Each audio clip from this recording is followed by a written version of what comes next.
नहमदुहु व नुसल्ली व नुसल्लिमु अला रसूलिहिल करीम अम्मा बाद फ़ाउज़ु बिल्लाहि मिनश्शैतानिर रजीम बिस्मिल्लाहिर रहमानिर रहीम।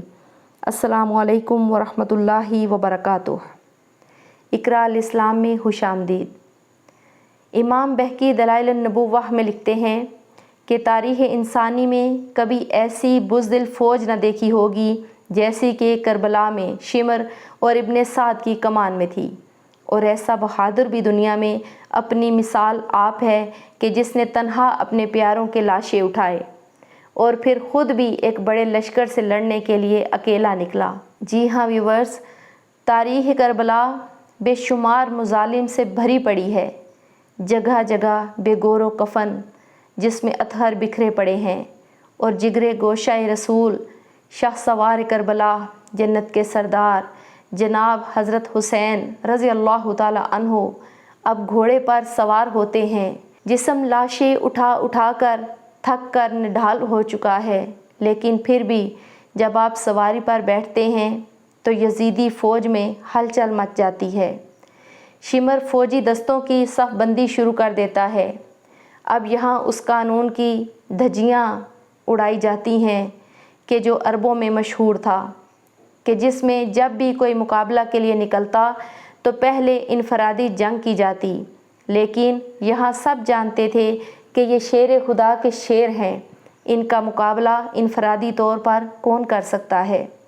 सब ने आकाए दो जहाँ सल्लल्लाहु अलैहि वालिहि वसल्लम का ये फरमान सुन रखा है कि हजूर सल्लल्लाहु अलैहि वालिहि वसल्लम ने फरमाया था कि हुसैन मुझसे है और मैं हुसैन से हूँ। लेकिन फिर भी आले नबी के दुश्मन यजीद के दरबार में ऊंचा मुकाम हासिल करने के लिए नवासे रसूल सल्लल्लाहु अलैहि वालिहि वसल्लम के खून के प्यासे बने हुए थे। अब हर तरफ यही सदा थी कि सैयदना हुसैन रज़ी अल्लाह ताला अन्हो का मुकाबला करने के लिए मैदान में आपके सामने कौन जाएगा। मौला अली के लाले सैयदना हुसैन रज़ी अल्लाह ताला अन्हो का घोड़ा जब मैदान में उतरा, बुज़दिल शिमर कहने लगा कि यक बारगी हमला करना बेहतर होगा। जी, ये वही शाहसवार हैं कि जिनके बचपन ही में उनकी शहादत की खबरें आम थीं। एक दफ़ा हज़रत जिब्राईल अमीन हजूर अक़दस सल्लल्लाहु अलैहि वालिहि वसल्लम की बारगाह में हाजिर थे कि वहाँ हज़रत इमाम हुसैन रज़ी अल्लाह ताला अन्हो भी तशरीफ़ ले आए और हजूर सल्लल्लाहु अलैहि वालिहि वसल्लम की मुबारक गोद में बैठ गए।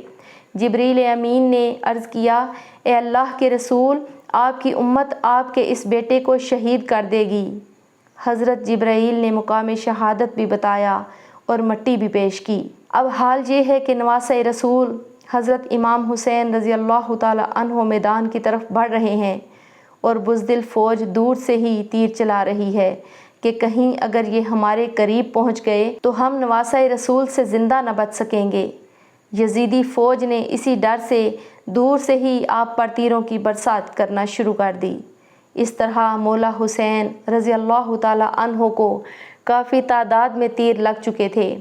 जब उन्होंने देखा कि नवासे रसूल सल्लल्लाहु अलैहि वालिहि वसल्लम को काफ़ी तीरों ने ज़ख्मी कर दिया है तो वो सब मिलकर हज़रत हुसैन रज़ी अल्लाह ताला अन्हो पर हमला करने के लिए मैदान करबला में उतर आए। लेकिन फिर शेर खुदा के शेर बेटे जिस तरफ भी रुख करते यजीदी फ़ौज की गर्दनें उड़ा उड़ा कर ढेर लगाते रहे। इसी तरह से यजीदी फ़ौज बहुत ही खौफज़दा हो गई। यजीदी फ़ौज हज़रत इमाम हुसैन को घोड़े से गिराना चाहते थे, लेकिन ऐसा मुमकिन न हो सका। फिर आपके कानों में अज़ान की आवाज़ आई तो शाहसवार करबला सैयदना हुसैन रज़ी अल्लाह ताला अन्हो ने अपनी तलवार रोक दी और नमाज़ पढ़ने की मोहलत मांगी। आपने नमाज शुरू की तो बदबख्त शिमर ने मालिक कंदी को दिलासा दिया कि सैयदना हुसैन रज़ी अल्लाह ताला अन्हो पर तुम पीछे से हमला करो, मैं यजीद से कहकर तुम्हारा मुकाम और रुतबा आला करवा दूँगा।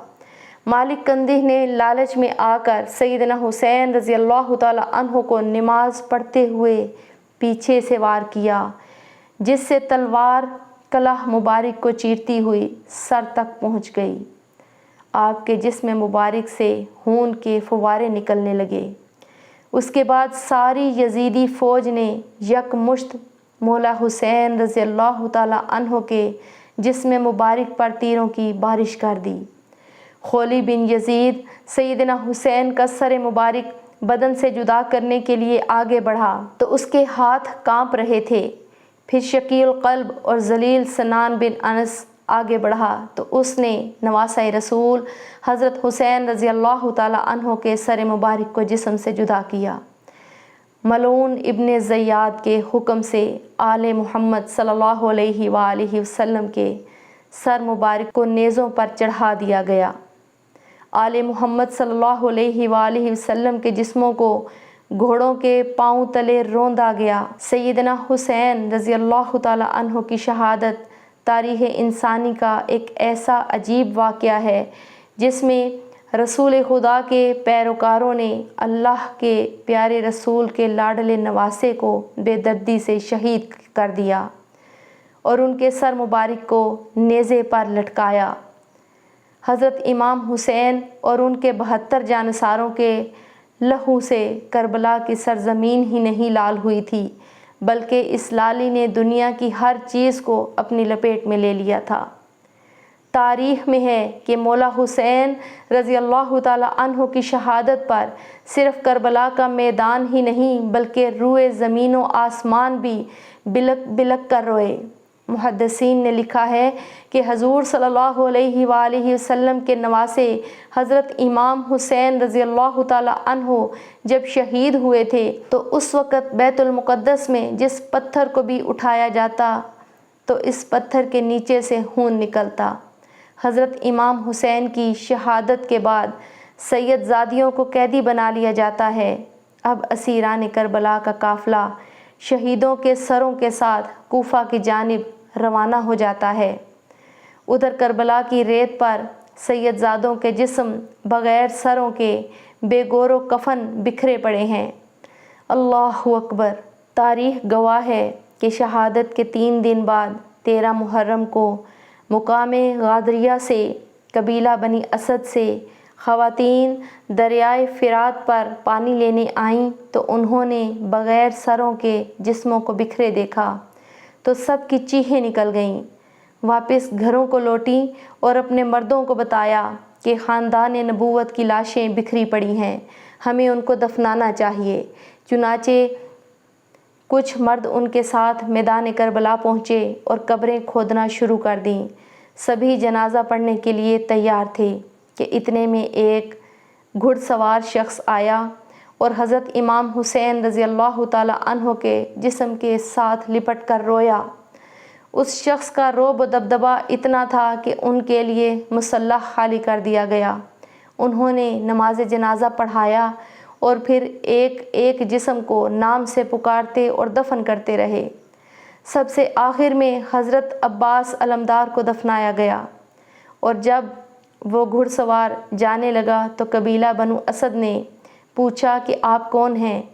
جواب ملا، میں علی بن حسین ہوں۔ یہ کہہ کر چل دیے اور نظروں سے اوجھل ہو گئے۔ اللہ کریم ہمیں رسول اللہ صلی اللہ علیہ وآلہ وسلم اور ان کی آل سے بے پناہ محبت عطا فرمائے، بلکہ جو اہل بیت سے محبت رکھتے ہیں اللہ پاک ہمیں ان کی بھی محبت عطا فرمائے۔ جزاک اللہ خیرا کثیرا وآخر دعوانا ان الحمد للہ رب العالمین۔